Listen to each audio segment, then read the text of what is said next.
पुरुषांच्या डोक्यात आदर्श पत्नीबद्दल काय असतं? प्रत्येक पुरुषाच्या मनात आदर्श पत्नीबद्दल काही विशिष्ट अपेक्षा असतात. या अपेक्षा केवळ बाह्य सौंदर्यापुरत्या मर्यादित नसतात, तर त्या भावनिक, मानसिक आणि सामाजिक पैलूंनाही स्पर्श करतात. संवाद आणि समजूतदारपणा.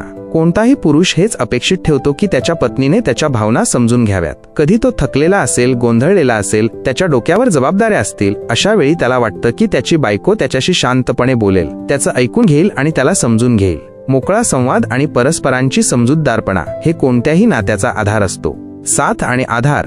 स्त्री ही केवळ घरासाठी नको, तर आयुष्यभरासाठी एक सहकारी आणि आधार हवी असते. जेव्हा आयुष्य चांगलं चालतं तेव्हा सगळेच असतात, पण जेव्हा परिस्थिती बदलते, संकटात किंवा अडचणीत, तेव्हा कोण उभं राहतं हे महत्त्वाचं असतं. पुरुषाला अशी पत्नी हवी असते जी त्याच्या पाठीशी ठामपणे उभी राहील आणि त्याला साथ देईल. विश्वास आणि मोकळेपणा.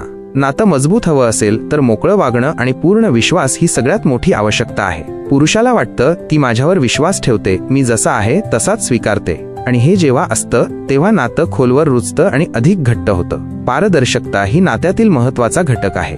मानसिक आणि शारीरिक जवळीक हे फक्त शरीरापुरतं मर्यादित नसावं. पुरुषाला असं नातं हवं असतं जिथे मनाने एकत्रता असते, जिथे स्पर्शामधूनही संवाद होतो आणि भावना व्यक्त होतात. भावनिक आणि शारीरिक स्तरावरील जवळीक नात्याला अधिक समृद्ध बनवते. कौटुंबिक मूल्ये आणि समतोल.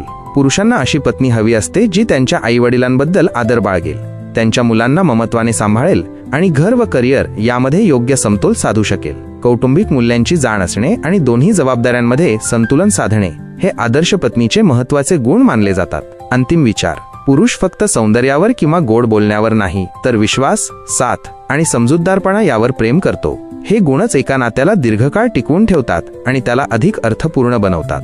तुमच्या मते यातील कोणता गुण सर्वात महत्त्वाचा आहे? कमेंटमध्ये नक्की सांगा.